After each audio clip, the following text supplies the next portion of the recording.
हाँ जी दोस्तों, जैसे कि हम कल पढ़ रहे थे कार्तिक मास, तो आज हम अगले महीने की बात करेंगे, माघ महीना। तो आप हेडिंग डालें आज माघ महीना और अपने पेज को दो भागों में डिवाइड कर ले। एक तरफ तो लिख ले कृष्ण पक्ष और एक तरफ लिख ले शुक्ल पक्ष। माघ महीने के कृष्ण पक्ष में हम फर्स्ट त्यौहार की बात करते हैं तो वो आता है हमारा चतुर्थी। और चतुर्थी को बोला जाता है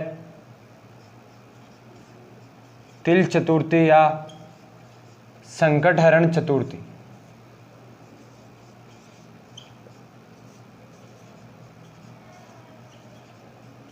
तिल चतुर्थी या संकट हरण चतुर्थी।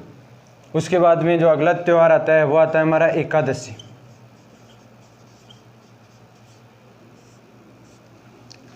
एकादशी को हमारी आती है षटतिल एकादशी।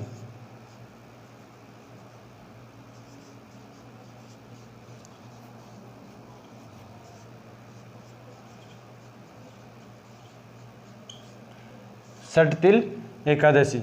उसके बाद में अगला जो त्यौहार है वो है अमावस्या।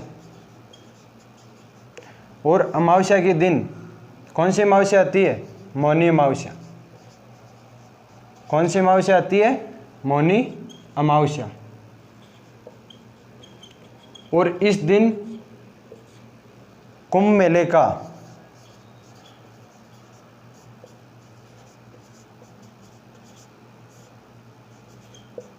शाही स्नान होता है।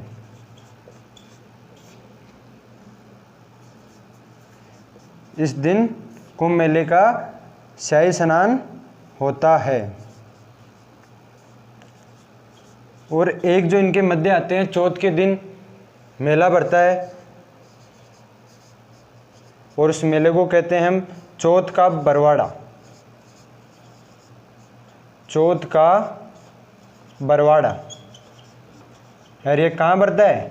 सवाई माधोपुर में।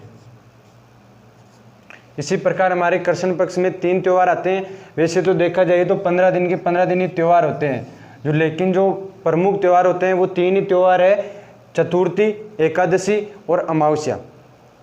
उसके बाद में शुक्ल पक्ष की बात करते हैं तो इस दिन आते हैं हमारी एकम। फर्स्ट त्यौहार आता है वो आता है एकम को, और गुप्त नवरात्र प्रारंभ होते हैं। गुप्त नवरात्र प्रारंभ होते हैं। एक नवरात्र हमने पहले भी पढ़े थे, आश्विन मास की शुक्ल पक्ष की एकम को, जिसे बोला जाता है शरद नवरात्र। इसी प्रकार हम आगे भी पढ़ेंगे चैत्र मास में और आषाढ़ मास में 2 नवरात्र। एक दो तो गुप्त नवरात्रे आते हैं, एक शरद नवरात्र आता है और एक बसंत नवरात्र आते हैं। तो एकम को आते हैं गुप्त नवरात्र प्रारंभ। उसके बाद में अगला जो त्यौहार है वो है पंचमी, और इस पंचमी को बोला जाता है बसंत पंचमी।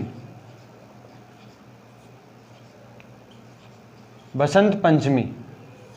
इस दिन सरस्वती जयंती मनाई जाती है। कौन सी जयंती? सरस्वती जयंती। और इस दिन गार्गी पुरस्कार भी दिया जाता है।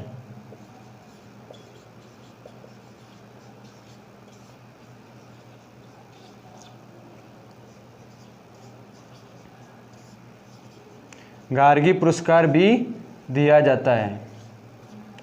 अगला जो त्यौहार है वह है हमारी पूर्णिमा। और पूर्णिमा को एक मेला पड़ता है जिसे कहते हैं हम बेणेश्वर मेला। बेणेश्वर मेला। अब बेणेश्वर मेला कब बढ़ता है, इसके अन्य नाम क्या है, इसे क्या क्या कहते हैं, कहाँ बढ़ता है, ये आप अलग से हेडिंग डाल लें पेज में।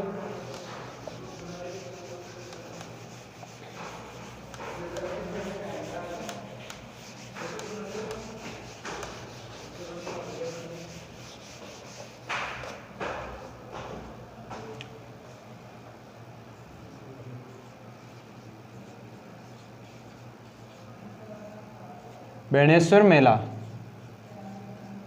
कब लगता है? बेणेश्वर मेला माघ मास के शुक्ल पक्ष की पूर्णिमा को।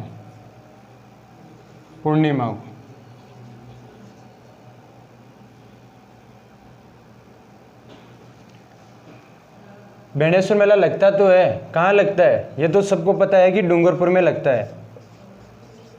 जिले का नाम तो सबको पता है, लेकिन आजकल जिले का नाम ना पूछकर किसका नाम पूछा जाता है? गांव का नाम। कौन से गांव में पड़ता है, तो उस गांव के नाम है, उसे अलग अलग नामों से जाना जाता है।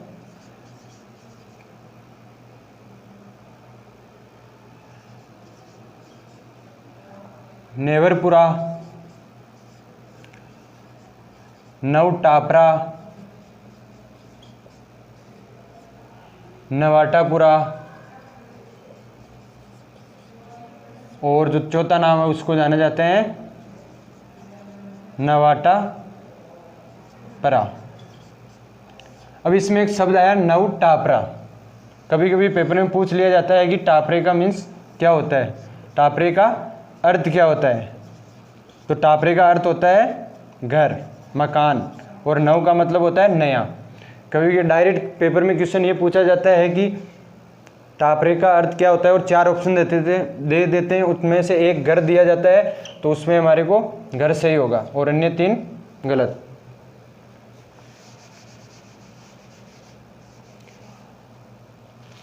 कहाँ भरता है और भरने का कारण क्या है? जो 3 नदियों का संगम है, माही, सोम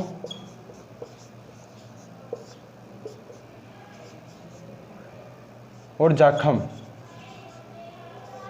तीनों नदियों के त्रिवेणी संगम के स्थान पर यह मेला पड़ता है। त्रिवेणी संगम, त्रिवेणी संगम। और ये त्रिवेणी संगम कहाँ पे होता है? नवाटापुरा में। कहाँ पे होता है? नवाटापुरा। उसके बाद में त्रिवेणी संगम नवाटापुरा में तो लगता है, उसके बाद में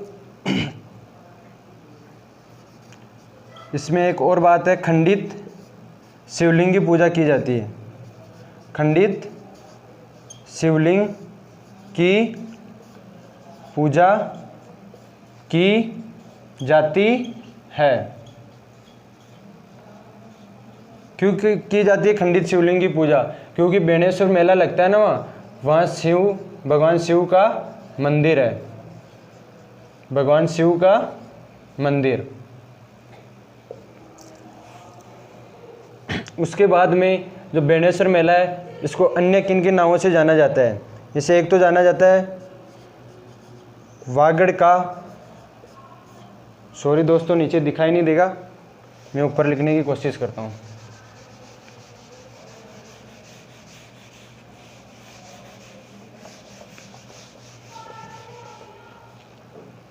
एक तो इसे जाना जाता है वागड़ का पुष्कर, वागड़ का पुष्कर। एक इसे जाना जाता है वागड़ का प्रयागराज, और एक जाना जाता है वागड़ का कुंभ। इसे आदिवासियों का कुंभ भी कहते हैं।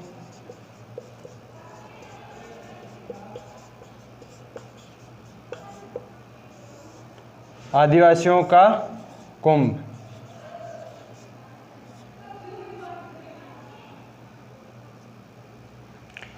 ये इनके अन्य नाम है, वागड़ का पुष्कर, प्रयागराज, वागड़ का प्रयागराज, वागड़ का कुंभ, आदिवासियों का कुंभ। और ये प्रयागराज है, ये क्यों कहा जाता है? जैसे कि बेणेश्वर मेला लगता है 3 नदियों के संगम के कारण, उसी प्रकार जो प्रयागराज पड़ता है हमारे इलाहाबाद में, वहाँ भी 3 नदियों का संगम होता है, गंगा, जमुना और सरस्वती का संगम होता है। इस कारण इसे वागड़ का प्रयागराज भी कहा जाता है। उसके बाद में जो बेणेश्वर मेला है, बेणेश्वर धाम की स्थापना किसने करवाई? बेणेश्वर धाम की स्थापना संत मावजी ने करवाई। संत मावजी ने बेणेश्वर धाम की स्थापना करवाई। और एक अच्छा सा क्वेश्चन है कि बेणेश्वर का अर्थ क्या होता है? What do you means by Beneshwar? Beneshwar का अर्थ क्या होता है? तो बेणेश्वर का अर्थ होता है डेल्टा की मलिका। बेणेश्वर का अर्थ होता है डेल्टा की मलिका। आपको पेपर में पूछ लिया जाता है कि बेणेश्वर का अर्थ होता है, तो उसमें क्या करके आना है? डेल्टा की मलिका।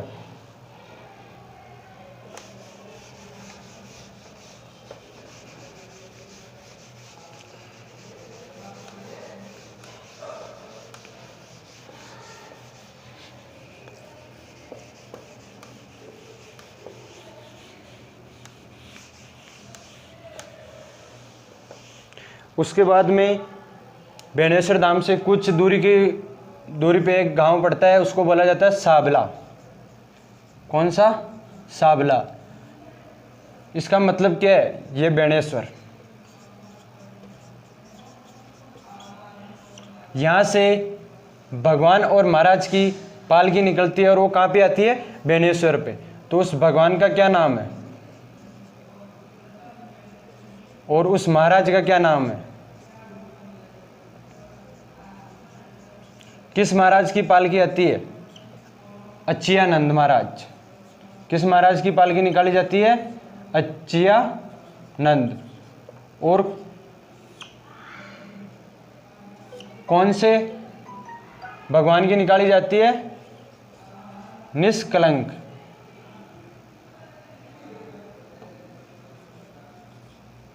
निष्कलंक। कौन से महाराज की निकाली जाती है? निष्कलंक महाराज और निष्कलंक भगवान और अच्चियानंद महाराज की यह पालकी होती है, जो साबला गांव से स्टार्ट होती है और बेणेश्वर तक आके समाप्त हो जाती है।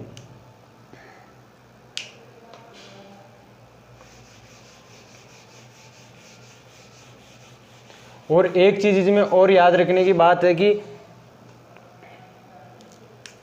इसे जो बेणेश्वर धाम है, इसे मर्त आत्माओं का मुक्ति स्थल भी कहा जाता है। मर्त आत्माओं का मुक्ति स्थल भी कहा जाता है। किसको? बेणेश्वर मेले को स्थल भी कहा जाता है। क्यों कहा जाता है?